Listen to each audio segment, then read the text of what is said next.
Všetko to začína tým, jak naše babičky vraveli, základ je vetrať. A to ľudia prestali robiť. Tým, že sa budovy zateplili, vymenili sa okná, všetko sa utesnilo, tak začal nejaký hon na to ušetriť energiu za každú cenu. Teplo, všetko proste vnútri, všetko sa počíta.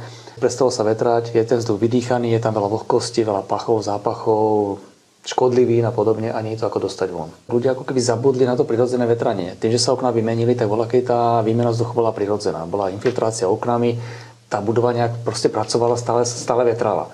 Toto všetko zmizlo. Len tým, že sa tie budovy zatiesnili, urobili sa ako keby nové fasády, zaizolovali sa to, vymenili sa okná, ktoré sú úplne v podstate vzduchotesné. Tá mikroventilácia je tam, ale to nefunguje. A tá prirodzená výmena vzduchu zmizla.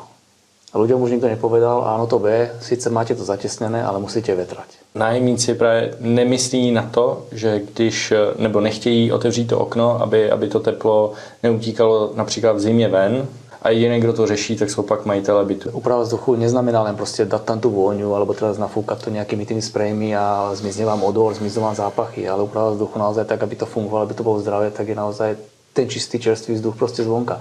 Ten kyslík, čo dýchame, to vonné sviečke nedodajú.